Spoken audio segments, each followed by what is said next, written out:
What's going on, guys, and welcome back to another video. In this one, I'm gonna be sharing my $1 million a year sales strategy that I went from 30% closing rate all the way to 70 and 80% closing rate by implementing this 6 simple sales strategy. In 2024, we did a little bit over $1 million. 2023, we did just shy of 550,000. And in 2022, we did just a little bit over 220,000. So we've been doubling our business every single year by implementing this 6 simple sales strategy.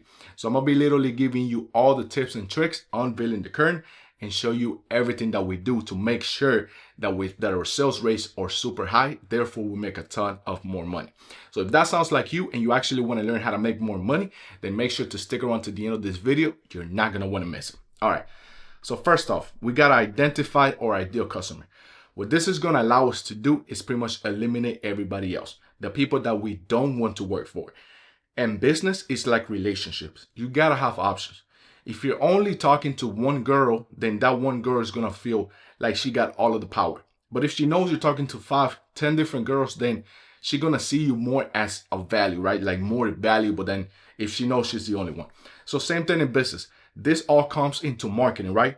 So once we got our marketing dialed in, which is what I teach inside my coaching program, which by the way, if you're stuck anywhere from $5,000 to $20,000 a month and you want to scale to $50,000 and $100,000 a month, then book a call down below. And if you're serious, we can make it happen. But anyways, once we dial in our marketing strategies and we got a ton of customers coming in, then we have to identify our ideal customer and we're going to have a ton of options. So we have to separate the ones we want to work for from the ones that we don't. And how do we do that? Well, simple. We identify them. So first thing, who do you want to work for? Well, definitely people with money. So wealthy people, people that pay on time. You don't want to be following up for people that are taking 3-4 weeks to pay. So they pay on time. They're not picky. They value their time more than their money. Because that's what happens. A lot of the cheap people, the people that you don't want to work for, they value too much money. So anything you charge them is going to be way too expensive for them. So they're going to try to get every single dime out of you by following you around, by not paying in time, by trying to nitpick every little detail. If there's a little bit of a drop right here, they're going to try to point it out because they don't see the value in what you're providing. They don't value their time. They value their money because they pay money for their time. So identify, make a list of every single thing that your ideal customer wants to do. They live in a wealthy neighborhood. They live in the country club.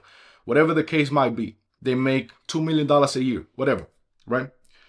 So once we identify our customer, then we got to pre-qualify.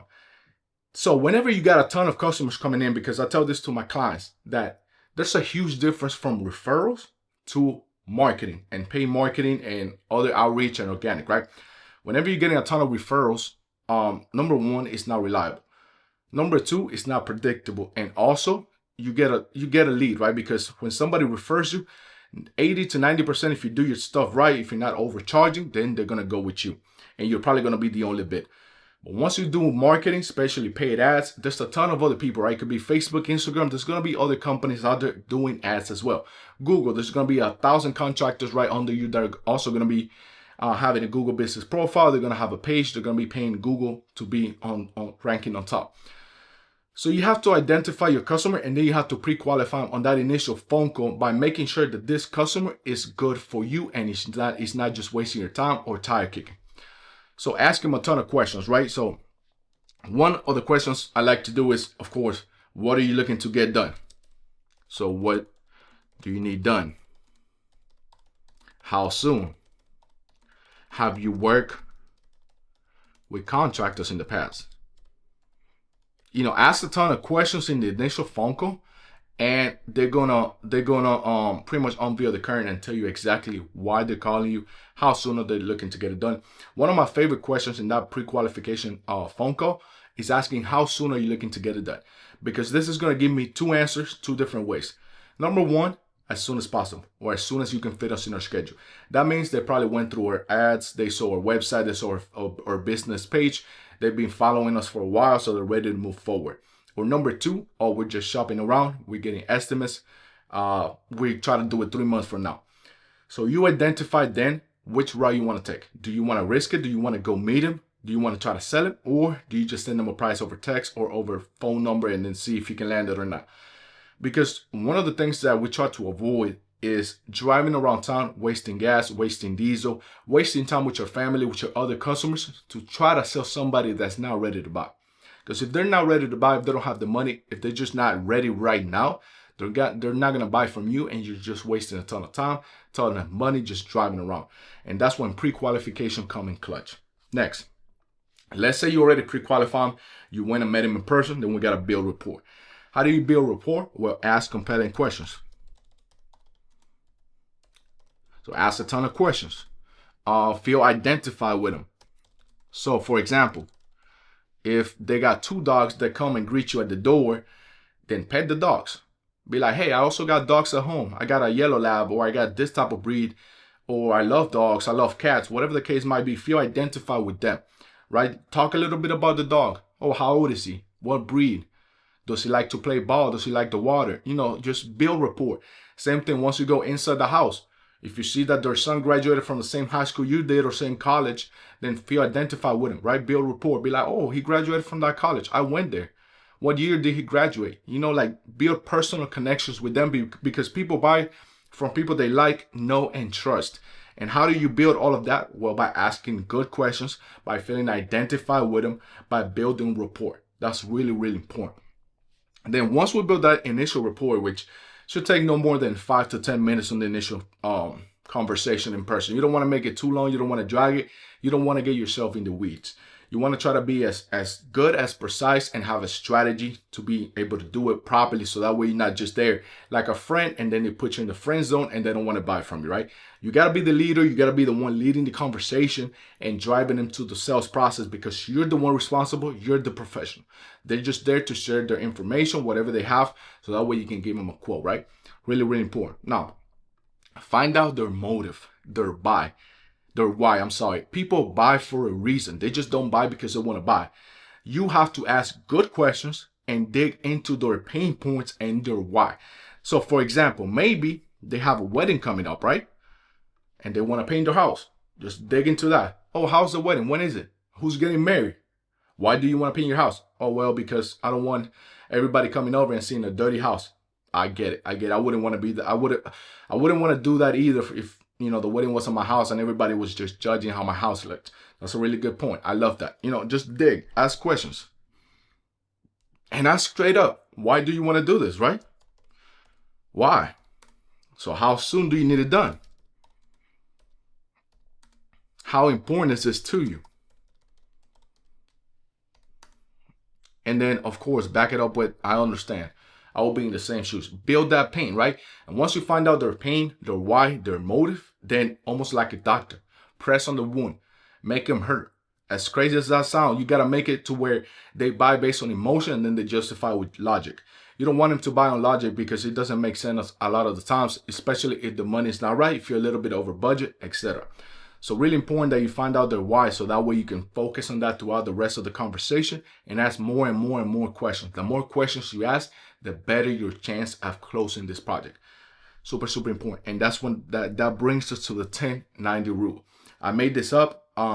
Essentially, you want to talk 10% of the way and the customer talks 90, right? So you ask questions and they answer. That's how the whole conversation should be, right? Ask 10% questions and prospect answers 90%. So just let them talk, right? People love to talk about themselves. So you ask questions. Oh, really? How's your day been? Awesome. Glad to hear that. What do you do? Oh, well, we did this, we did that. All right, cool. So what makes you want to paint your house? Oh, we got a wedding coming up. When is the wedding? Oh, next Thursday. Cool. Who's getting married? Oh, my son and my daughter-in-law. Oh, man, congratulations. That's awesome. How long have they been together? Build that rapport. How important is this to you? Very important, man. I don't want, the family coming over and seeing a dirty house or an ugly house. Man, I get it. I wouldn't want to do that in my house either. So how important is this to you? Just keep digging and asking questions so that way you can dig into their pain points and make them hurt, right? That's essentially what we want to do. And then we seal the deal by closing in person, right? The worst thing you have to do, and one of the reasons we see so many people inside a group not being able to make that $50,000, $100,000 a month is because they're leaving it to God, right? They're leaving it to the chances. They're building all this, right? They identify their ideal customer. They're asking questions. They're building rapport. They're finding the why, the motive. They're asking a ton of questions. But then they go home and they build a professional quote, and then they send it via email or text message. And guess what? If the price is not right, or if they don't see the value in what you're providing, that's it. They're not going to reach back out to you. They're not going to respond. They're not going to move forward. They're just going to leave you hanging. And that's the worst feeling as a salesperson or as a business owner, where somebody you spend all this time, you drove to their house, you spend your gas, your family time, you spend all this time with them, probably an hour in the sales process, and then you go home, build a professional quote, and then you send it over and you get ghosted. So the right way to do it is to go in your truck, be like, hey, Miss Mary, give me 10, 15 minutes. I'm going to build you a quote, and then I'm going to come and present it to you. And then right then and there, what's going to happen is it's going to be harder for them to tell you no face to face than just ghost you. So you get more room to negotiate. And I help people with all this, like negotiation questions, how to actually make the value of your product super, super high. So it's not even a price objection. It's just, when do you want to get it done? Like, we can help you right now, right? Because that's really important. Price should not be a deciding factor, because it's the value that you're providing for them, right? So if they got a wedding coming up, you're solving the problem. You're doing them a favor. You're helping them with their wedding to make sure the house looks neat peak for those photos, right? For those photography. So if you leave it hanging, if you just be like, hey, Miss Mary, that's cool. It was a pleasure to meet you. I'm going to go home, build your proposal, and I'm going to send it to you later this evening. You lost. You already lost. Because that's going to give them room to get 2-3 more quotes, price shop around, not call you back. But if you do it in person, you can even negotiate if you want to. You can lower your price a little bit, giving them an incentive to go right then and there. It gives you a lot more opportunity to seal this deal. And like I said, people are harder to tell you no face to face. If it's a price issue, then identify that and talk about it after you present the quote. But yeah, these are the 6 steps I recommend, or that's what I do to make over $1 million in sales in my painting business, with just 4 employees. So we're high profits, 50-60%. We do a lot of subcontractor work. I focus on lean and mean, heavy to the money, right? I don't want to have 3, 4, 5 different crews running around like a chicken with no head and making no money, right? No profit. So I stay small, but focus. But yeah, so identify your ideal customer, pre-qualifying, build rapport, their motive, the reason to buy, a 1090 rule, and then close them in person. If you do this and you implement it correctly, then you should see a huge raise in your closing rate, probably double it. And if you double it, that means you double your income and your revenue as well, your profits and everything else. So if this video you found it helpful, then let me know. If you want to dig more into detail and you want my help on how to scale your business past $50,000, $100,000 a month, then make sure to book a call down below. Bring your credit card. It's not cheap, but it will definitely change your life.